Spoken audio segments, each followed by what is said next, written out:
Dawn, Betio Island, Tarawa Atoll, November 20th, 1943. The lagoon lies pewter under a low ceiling of cloud. Cordite and salt ride the wind. A white coral shelf gleams 500 yards from the seawall like a bone-bright blade. In the Japanese pits of the 3rd Special Naval Landing Force, observers stiffen behind periscope slits. Tracked silhouettes are crawling where the ocean should stop them.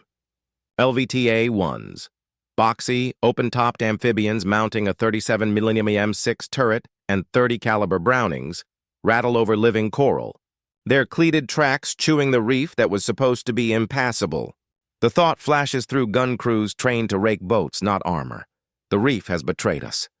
When the first shells smash into the seawall's loopholes and the tractors swing broadside to scythe bursts along the parapet, disbelief hardens into alarm. This was not in the diagrams pinned to bunker walls. Tanks were not meant to ride the surf. The tide is wrong. Higgins boats hang up and die on the shelf, spilling Marines who must wade chest-deep beneath interlocking arcs. Bodies drift with the current and radios sputter in salt. But the amphibian armor keeps coming. More tractors grind past, some burning, some towing rafts of ammunition, while diesel-smelling M4A2 Shermans, fitted with tall, deep-wading stacks, shove off LCMs as the water creeps higher. Their 75mm guns punching at embrasures plotted to kill men, not machines. The pierhead turns to splinters. The seawall coughs smoke. Across the lagoon, soaked Marines lift their helmets and shout, "Armor is on the beach." In minutes, the ocean's last natural moat has been stepped across. To understand how American steel learned, to turn surf and coral into road, and how a near-ruinous miscalculation became doctrine, we now trace the hard lessons that made the impossible float early. 1942, the Pacific stretched like an endless barricade.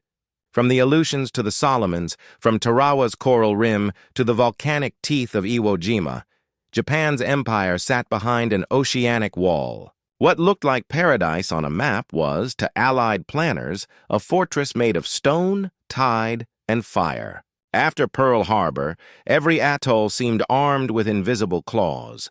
Coral shelves that sliced propellers, shoals that stopped landing craft hundreds of yards short, and defenders who had calibrated their guns to the rhythm of the tide.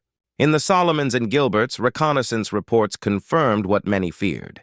The reefs would not just resist invasion, they would devour it. The first Marines to test those waters watched Higgins boats grind helplessly on coral ridges, their engines screaming before dying in place. Men forced to wade the remaining distance became slow-moving silhouettes under machine gun crossfire. For the Japanese, these reefs were not obstacles but allies. Commanders of the 3rd and 4th Base Defense Units designed their positions with mathematical precision. Rifle pits aligned with the lagoon's gradient, 75mm guns zeroed to fire just above waist level, and overlapping fields of fire reaching the outermost edge of the reef. Every reef was charted, every tide measured. The Imperial Army had turned geography into doctrine, and the Pacific itself had become a weapon. To the Americans, the problem was elemental. Courage could not overcome coral, and conventional armor would sink long before it fought. But in Washington and Detroit, desperation sparked invention. Engineers began sketching impossible shapes, tanks that could float, tracks that could churn both sand and surf, engines sealed against salt. In the laboratories of amphibious warfare, America's industrial mind prepared to assault nature itself. The war of men was about to become a war of machines that could swim. The breakthrough that would turn the tide of Pacific warfare began not in an arsenal, but in the Florida swamps. Before the war, a mechanical engineer named Donald Roebling designed a tracked rescue craft called the Alligator, built to haul survivors through hurricane-flooded marshes. Its ungainly aluminum hull could float, and its cleated tracks could grip mud and coral alike. When marine observers saw it crawl effortlessly from lagoon to shore in 1937, they realized it might be the answer to a question no one yet dared to ask: how to land armor on islands that rejected ships. By 1940, the Navy's Bureau of Ships and the newly energized Marine Corps began transforming Roebling's civilian lifeboat into a military assault vehicle. The result was the LVT-1, landing vehicle.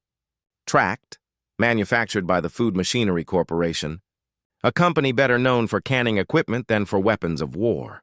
The LVT-1 floated on sealed pontoons, driven by endless steel tracks that clawed through coral and sand with a speed no boat could match.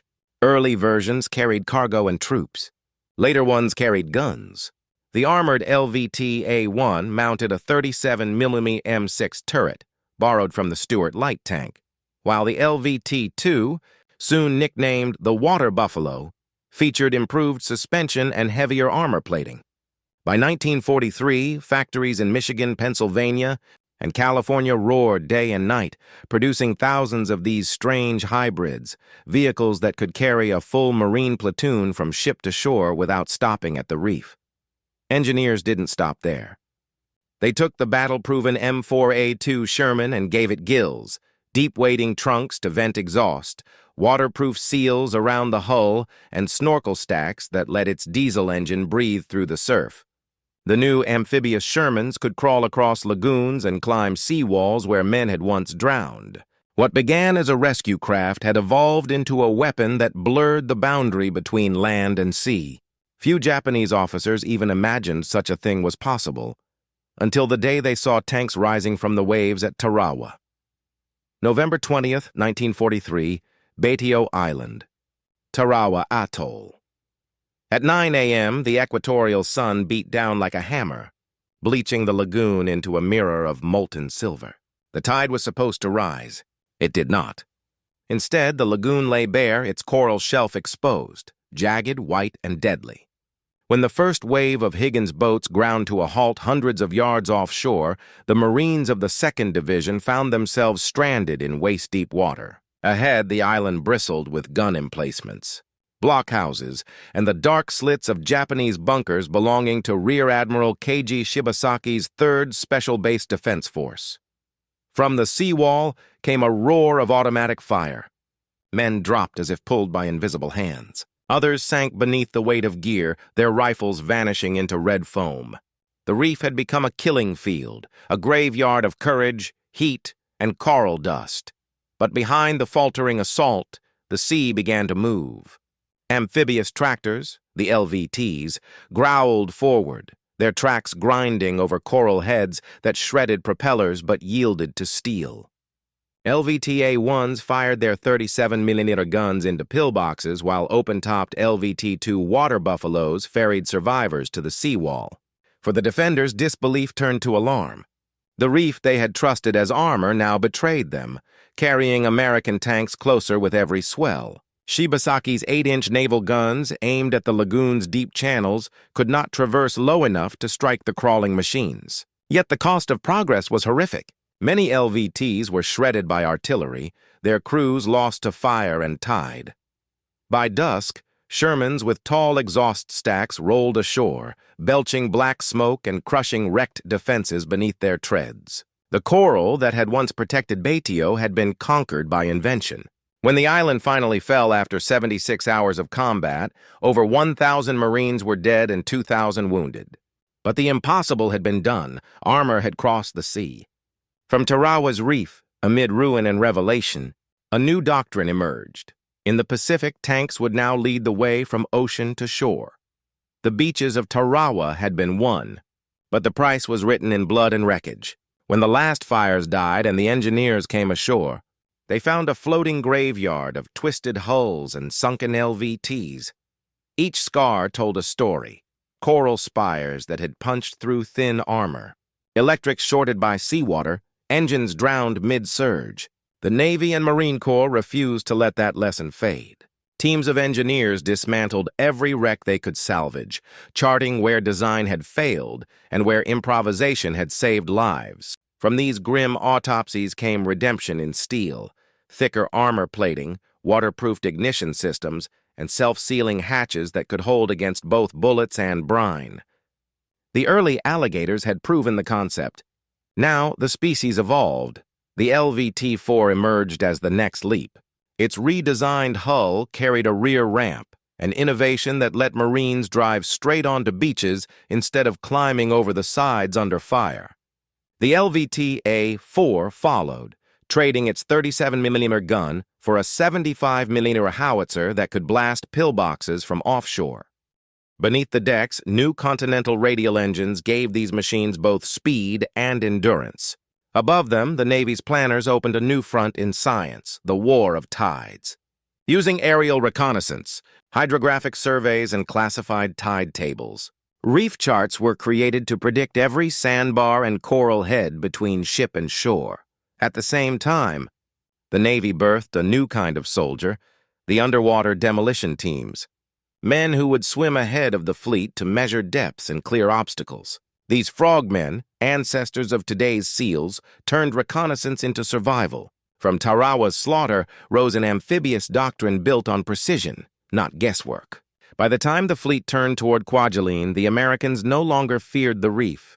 They understood it, mapped it, and mastered it. The Pacific's coral walls would never again dictate the terms of invasion. February 1, 1944, Kwajalein Atoll, Marshall Islands. Dawn broke over a sea that shimmered like glass, but beneath its calm lay reefs that Japanese engineers believed would shred any invasion. Rear Admiral Manzo Akiyama's 61st Guard Force had fortified every inlet, trusting coral and tide to cripple the assault. Yet that morning the horizon began to move. Over 300 LVTs surged forward, their engines droning like an approaching storm. Some carried infantry from the 7th Division. Others, armored LVTA-4s mounting 75mm howitzers, fired as they advanced. The reef, once considered nature's shield, erupted beneath their tracks in fountains of white spray and coral dust. By the time the first Marines hit the sand, American armor was already laying down covering fire from inside the lagoon. The Japanese defenders, stunned by the speed of the assault, found their fields of fire collapsing before they could adjust. The fortress island was breached in hours, secured in days. 2 weeks later, at Iwo Jima, the lesson became doctrine. Amphibious tractors and deep-wading Sherman tanks moved in flawless tandem. The M4A2s, their high exhaust stacks trailing ribbons of smoke, rolled ashore almost shoulder to shoulder with the riflemen. Behind them, LVTA-4s crushed coral into slurry, firing point-blank into bunkers before they could return a single shot. Navy observers marveled that armor was now landing almost as soon as the first riflemen. What had begun as an experiment at Tarawa was now a synchronized invasion machine. For the Japanese, the psychological shock was as devastating as the firepower itself. Intercepted communications revealed garrisons pleading for anti-tank mines and barriers to defend beaches once thought unreachable. The illusion of safety behind the reef was gone. The Pacific had turned from a moat into a highway, and from its shallows, steel now rose like a tide. The war's balance had shifted, not in speeches or strategy, but in mechanics and motion. The reef, mankind's oldest barrier, had been conquered by invention. June 15, 1944, Saipan, Marianas Islands. The morning sky over the Philippine Sea burned pale gold as naval guns thundered from the horizon. When the bombardment lifted, the sea seemed to come alive. Hundreds of LVT-4s, their hulls painted with invasion numbers, surged toward the island in churning ranks. Behind them came waves of M4A2 Sherman tanks, their exhaust stacks bobbing like periscopes above the surf. For the first time, amphibious warfare moved like choreography, armor, infantry, and artillery advancing in perfect, deadly rhythm. The 2nd and 4th Marine Divisions rode the wake of that precision. Their objective clear: take Saipan and open the Marianas for the bombers that would one day reach Tokyo itself. On shore, Lieutenant General Yoshitsugu Saito's 43rd Division waited behind concrete bunkers and caves carved into the coral. The Japanese had seen Marines before, but never machines that could swim. When the first Shermans rumbled straight from lagoon to sand, their tracks crushing coral boulders that had stopped landing craft months earlier at Tarawa, disbelief spread through the lines. A stunned observer wrote later that tanks came from the sea like beasts born of the ocean. The 47mm Type 1 anti-tank guns, once deadly in China, proved almost useless against the Sherman's thickened armor unless fired at suicidal range. Some defenders tried to swarm the tanks with satchel charges. Most died beneath machine gun fire or treads that would not stop. The Marines moved with discipline learned in blood. Tank infantry teams communicated by hand signal and radio, clearing each pillbox and cave with flame and explosive in perfect coordination. The term floating fortress began circulating among Japanese survivors, a phrase both fearful and reverent. By early July, Saipan fell, and the Marianas became an American airfield chain aimed at the Japanese homeland. Yet the triumph carried a warning. The farther west the fleet pushed, the stronger the resistance grew. Ahead lay Peleliu, Iwo Jima, Okinawa, the reefs of war's final fury. September 15, 1944, Peleliu Island, Palau Chain. The lagoon glittered deceptively calm beneath a blinding noon sun, its coral ridges gleaming like knives just beneath the surface. The 1st Marine Division expected to crush resistance in 3 days. Intelligence described the island as lightly defended, but the Japanese had turned Peleliu into a labyrinth of death. Under Colonel Kunio Nakagawa, engineers of the 14th Division had spent months carving an underground fortress from living coral, honeycombed tunnels, reinforced bunkers, and hidden firing ports designed to survive even naval bombardment. When the Marines hit the beaches, the island erupted, not from the shoreline, but from within. LVTs ground forward, their tracks shrieking against coral teeth that tore metal like paper. Many amphibious tractors bogged down in the shallows, their engines choking on salt water while 47mm guns and mortars rained shells across the lagoon. The coral itself became an enemy, its ridges slicing through tracks, trapping Shermans in exposed positions where even small-caliber hits found weak spots. The heat was unbearable, 110 degrees in the shade, and inside the tanks it soared far higher. Crews passed out from exhaustion, yet the battle demanded motion. When traditional armor failed, fire replaced steel. The Sherman POA-CWS, modified with flamethrowers, rolled forward, hissing streams of burning fuel into the coral caves. Flame washed through tunnels, collapsing entire chambers and sealing bunkers that no shell could reach. Still, the enemy refused to die. Of 11,000 Japanese soldiers, only about 200 survived, the rest choosing death over surrender. The Marines improvised under fire, using wrecked LVTs as barricades, cannibalizing parts from destroyed tanks to keep others alive, and pushing inland inch by inch through blistering heat and white dust.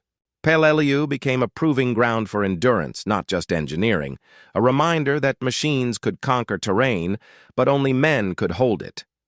From that coral crucible, the lessons of adaptation moved north, toward a volcanic island that would test every limit once more.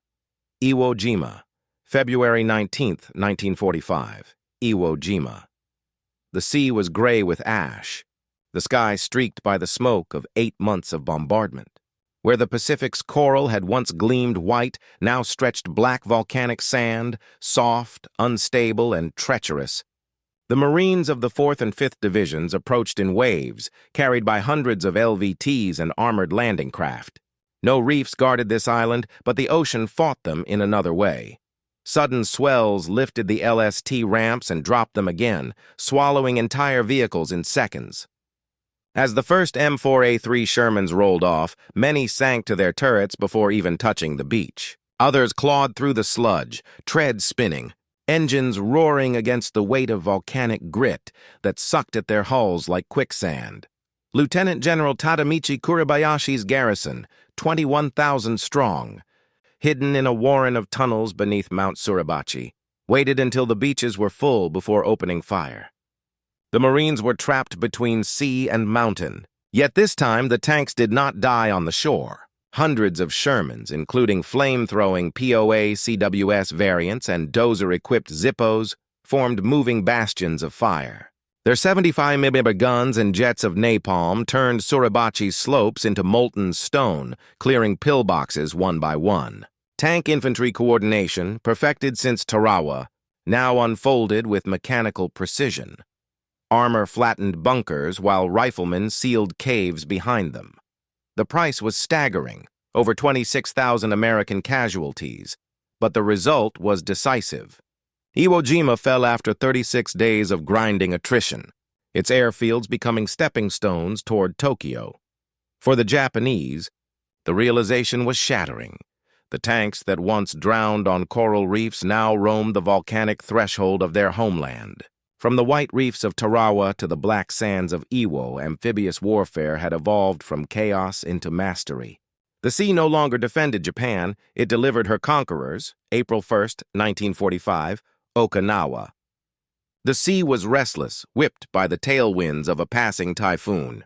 Beneath its churn, the coral glowed pale and broken, scarred by years of tide and shellfire. The invasion fleet, the largest in the Pacific War, spanned the horizon, its decks packed with the tools of final conquest. When the first LVT-3s surged toward shore, their twin Cadillac engines roared over the sound of surf and anti-aircraft fire. Overhead, kamikazes fell like burning stars, crashing into destroyers and transports, while below, the new generation of amphibious Shermans rolled from landing ships with deep-wading stacks reaching like chimneys into the sky.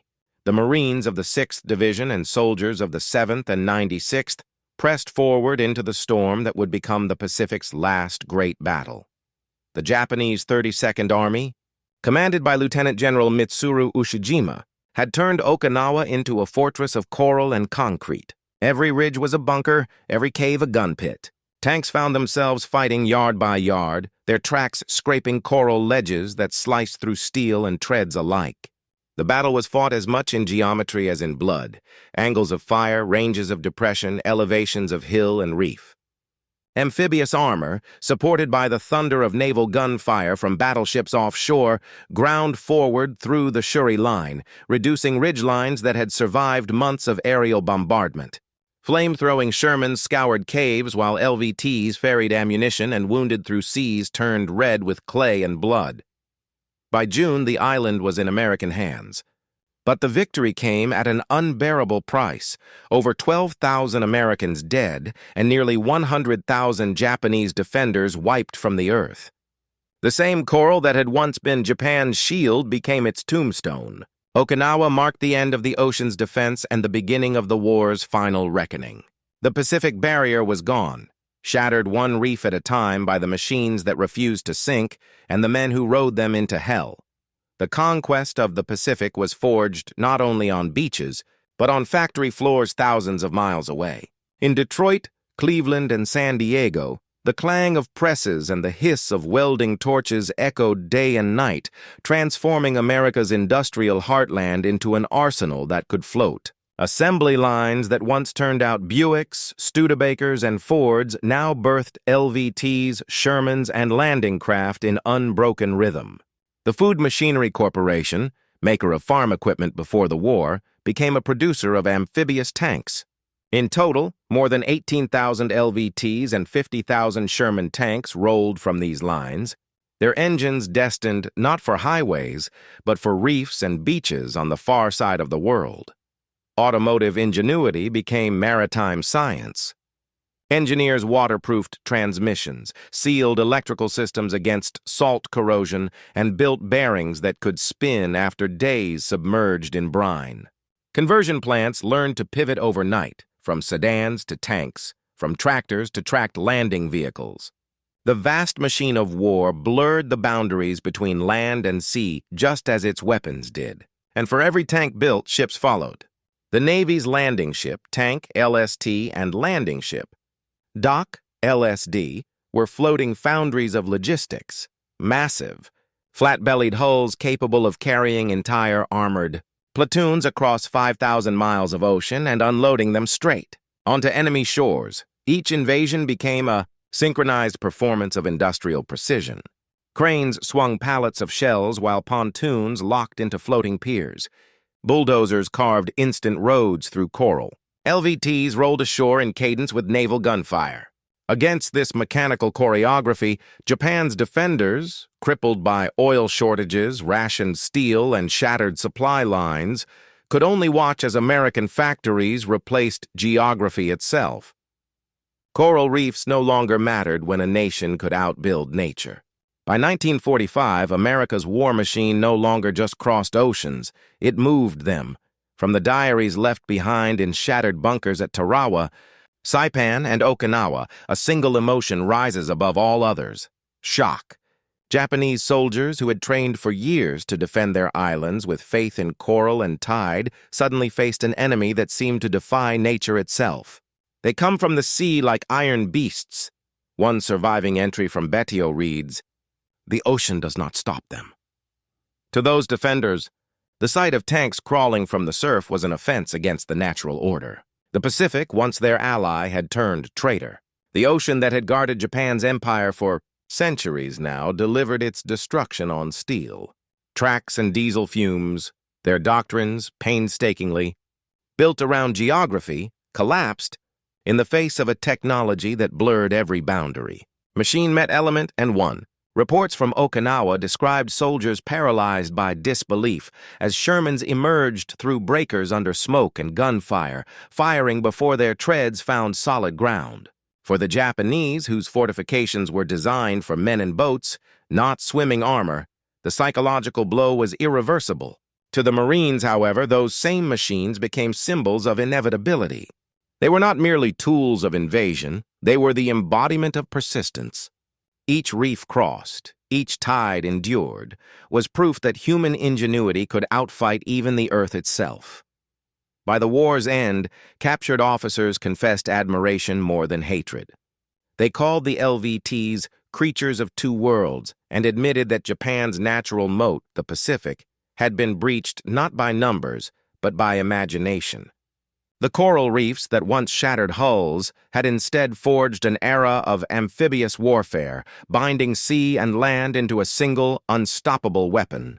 The age of amphibious armor had dawned, born from salt, coral, and the disbelief of those who first saw tanks rising from the sea.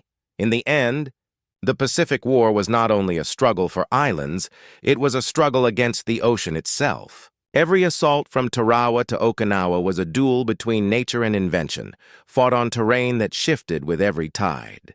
The Marines who stepped into waist-deep surf carried not just rifles, but the weight of an idea: that no natural barrier was absolute. Behind them came the proof: steel that could swim, tracks that could churn through coral, engines that roared where silence once ruled. The sea, once a vast frontier that punished ambition, became a battlefield and then, astonishingly, a bridge beneath the waves. Rusting LVTs and Shermans still rest in coral graves, their outlines softened by barnacle and time. They are monuments to defiance, the moment when machinery overcame the oldest boundary on Earth. For the Japanese defenders who had trusted the reefs as eternal shields, the sight of tanks crawling over the surf was the end of faith in geography itself. The ocean that once guarded their empire had turned against them, carrying the very weapons that would erase it. When the final tide washed across those beaches, it carried more than wreckage. It carried a revelation. Humanity had not merely crossed the Pacific, it had conquered the element that defined it. The story of how tanks crushed coral is, in truth, the story of how mankind refused to be stopped by the sea.